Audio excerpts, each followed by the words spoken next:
Estamos de vuelta en El Mundo Ahora. Soy Valentina Torres Sánchez, es un gusto acompañarlos. Vamos a revisar los hechos que son noticia en este sábado. Con un tono conciliador, el secretario de Estado Marco Rubio se dirigió a sus socios europeos durante la conferencia de seguridad de Múnich. Dijo que el presidente Donald Trump quiere una alianza renovada, no obstante destacó que tendrá que ser bajo los términos del republicano. 5 naciones europeas condenaron este sábado lo que calificaron de asesinato de Alexei Navalny. Según Reino Unido, Suecia, Francia, Alemania y Países Bajos, el líder opositor ruso perdió la vida envenenado por una toxina presente en una rana sudamericana. El Kremlin siempre ha defendido que murió de neumonía. Familiares de los llamados presos políticos venezolanos se unieron en una huelga de hambre para exigir la liberación de sus seres queridos. Al menos 17 de los encarcelados fueron puestos en libertad durante la madrugada. Esto solo días después de que la Asamblea Nacional aplazara la aprobación de la histórica ley de amnistía. Tenemos reporte.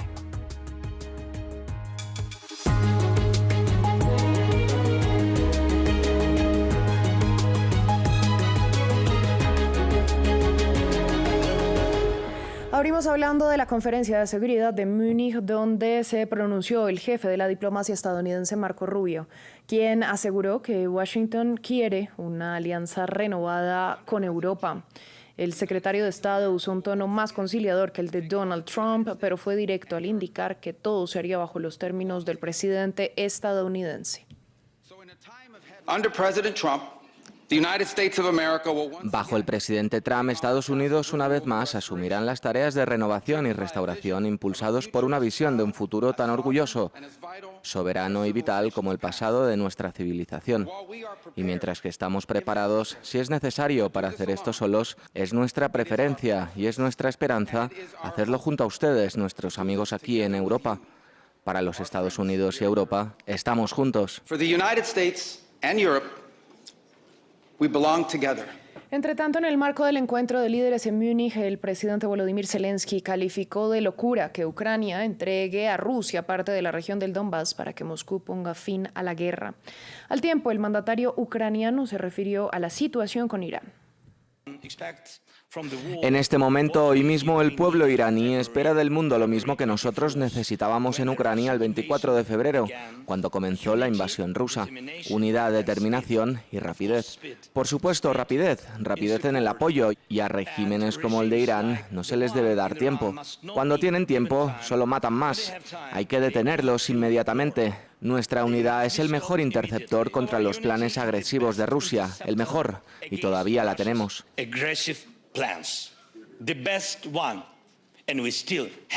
Hablamos ahora del opositor ruso Alexei Navalny porque un comunicado conjunto de Reino Unido, Francia, Alemania, Suecia y Países Bajos indica que tras analizar muestras confirmaron que el líder fue envenenado con una toxina llamada epibatidina que se encuentra en ranas venenosas de Sudamérica.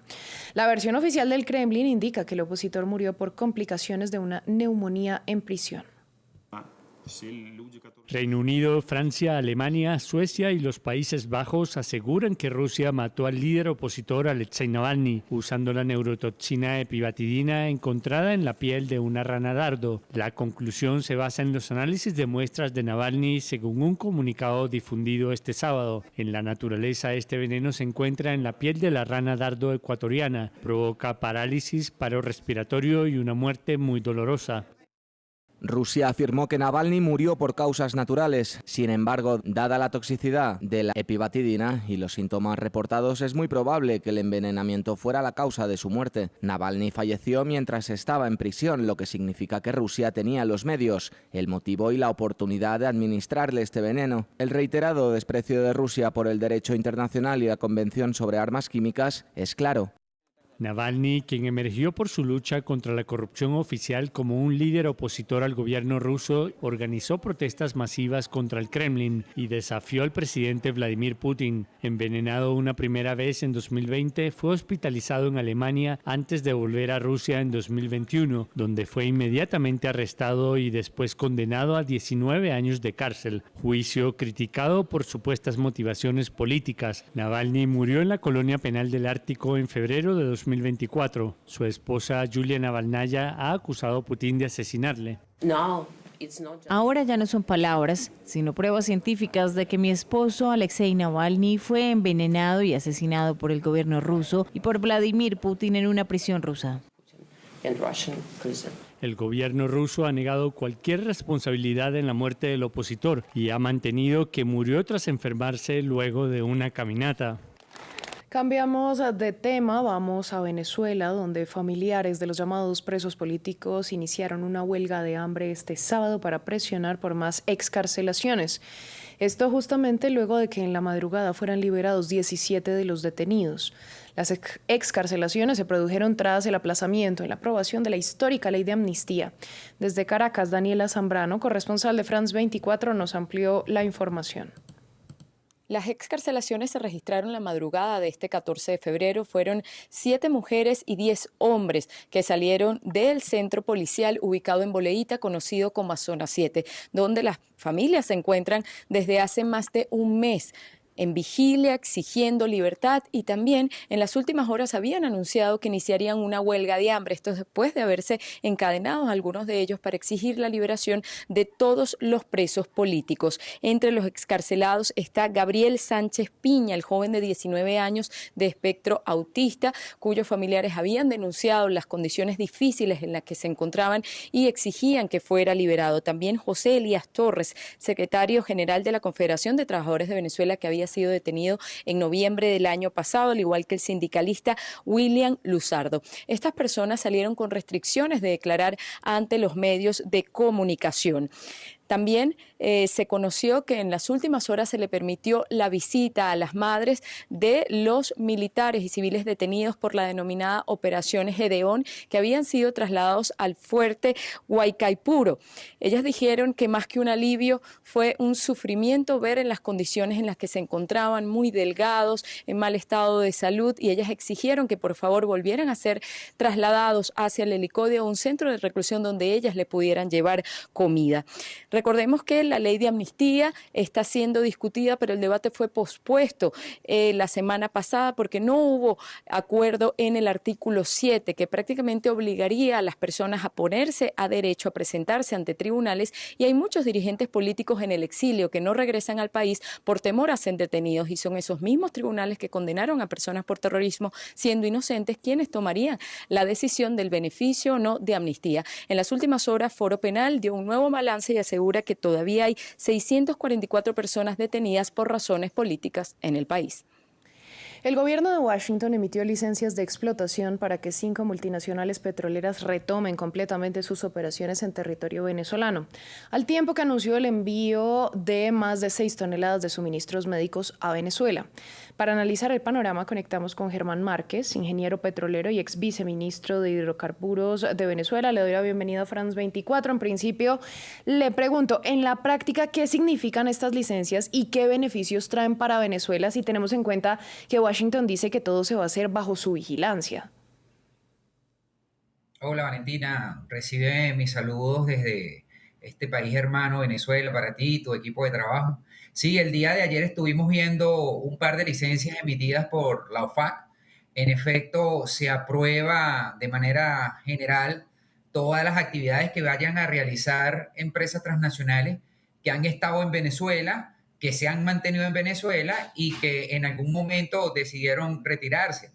Fíjate que desde el punto de vista operativo, por mencionar a Chevron, que es una de las licencias, una de las empresas transnacionales que aparece allí en el anexo de la licencia 50, ella se ha mantenido en el país, pudiésemos decir que por más de 100 años. Sin embargo, cuando vamos al caso de la BP, es una empresa que vemos que está retomando nuevamente su participación o va a retomar su participación activa en Venezuela. Ella se retiró en el año 2010. Sin embargo, él también es algo similar. Sabemos que estas son transnacionales de mucha envergadura y un know-how técnico bien importante. Repsol, que también hace vida operativa en Venezuela, digamos que en varias empresas mixtas también, de una u otra manera van a pedir una recuperación sostenida en la producción de hidrocarburos en Venezuela. Hemos visto cómo las autoridades petroleras y tanto primero las autoridades políticas petroleras del país, de la mano en estos días, el día de ayer, antier, con el director del Departamento de Energía en Estados Unidos. Bueno, tenemos problemas de conexión con nuestro invitado. Nosotros vamos a continuar, vamos a cambiar de tema y vamos hasta la Franja de Gaza para hablar de un proyecto financiado por la Unión Europea que da voz a los gazatíes. El enclave ya tiene su primera radio, fundada después de 2 años de guerra. Se llama Radio Aquí Gaza, un desafío que partió sin electricidad ni internet, pero que ya consiguió ver la luz. 3, 2, 1. Mientras haya supervivientes, seguirán vivas sus voces y a pesar de las miles de muertes en la franja, la vida resurge y también sus iniciativas. La última de ellas se aprecia en las ondas. Radio Aquí Gaza fue un sueño por el que trabajamos durante largos meses, a veces sin dormir para lograrlo. Fue un reto para nosotros y una historia de resiliencia la que narra el establecimiento de Radio Aquí Gaza, desde Ciudad de Gaza.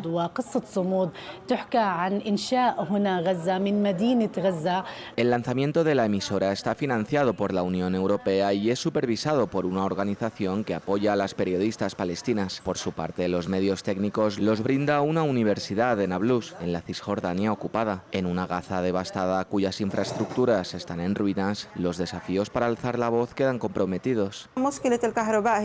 El problema de la electricidad es uno de los problemas graves y difíciles en la franja. Tenemos energía solar, pero a veces no funciona bien, así que dependemos de un generador externo. También tenemos problemas con internet y nos esforzamos mucho por solucionarlo. Ahora funciona bien y de forma ininterrumpida.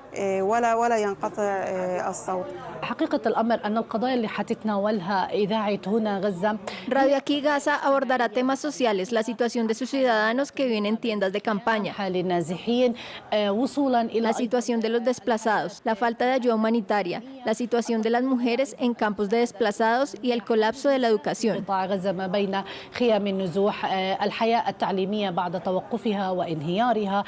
Una comisión independiente de la ONU definió lo ocurrido en Gaza. La palabra es genocidio. Israel se llevó la vida de al menos 80.000 personas, arrasó la mayoría de las construcciones y sigue negando la entrada de ayuda humanitaria. Pero el cerco, los ataques sistemáticos a la población y la desobediencia a las cortes internacionales no pudieron destruirlo todo. En Gaza siguen vivas las voces. Este sábado se abrió en Addis Abeba la cumbre número 39 de la Unión Africana. En la capital de Etiopía, los líderes africanos insistieron en la necesaria unidad de los países del continente para enfrentar las profundas situaciones de crisis que se multiplican en la región. El informe es de William Gasso. Un continente unido a pesar de las numerosas crisis que lo fragmentan. Esta es la imagen que quisieron dar los países miembros de la Unión Africana al inaugurar su cumbre anual en Addis Abeba, la capital de Etiopía. La organización enfrenta críticas por sus posturas tibias frente a los conflictos que azotan algunas regiones, como Sudán o República Democrática del Congo. El presidente del órgano ejecutivo del grupo regional abogó por encontrar soluciones a los problemas internos del continente. Es importante centrarse en el sufrimiento de nuestro pueblo, víctima de la guerra, la injusticia y el desplazamiento, y no podemos ignorar sus dificultades cotidianas desde Sudán hasta el Sahel, pasando por el este de la República Democrática del Congo, Somalia y otros lugares, donde nuestra gente sigue soportando las consecuencias de la inestabilidad. El mensaje de unidad también se dirige al resto del mundo. La Unión Africana depende en buena parte de financiamientos extranjeros, pero su presupuesto se ha visto afectado recientemente por los recortes aplicados tanto por Estados Unidos como por la Unión Europea. En este contexto, la organización busca ser más autónoma e influyente en la escena internacional. Por su parte, el secretario general de la ONU, Antonio Guterres, abogó por la creación de puestos permanentes para países africanos en el Consejo de Seguridad. La ausencia de puestos permanentes para África en el Consejo de Seguridad es indefendible. Estamos en 2026, no en 1946. Sean cuales sean las decisiones que se tomen sobre África y el mundo, África debe estar sentada a la mesa. La cumbre seguirá mañana, aunque sin que se esperen grandes anuncios ni resoluciones sobre las principales crisis del continente. Cerramos en Brasil, donde se llevó a cabo el desfile de Bloco da Barra como parte del Carnaval de Río de Janeiro, una tradicional muestra que reúne a mascotas disfrazadas durante el 14 de febrero. Perros vestidos como la Mujer Maravilla, Harley Quinn o un perro caliente alegraron el ambiente mientras las familias se reunieron para celebrar, pues para ellos las mascotas hacen parte de su grupo familiar. Con estas imágenes llegamos al final de este informativo. A ustedes gracias por su sintonía.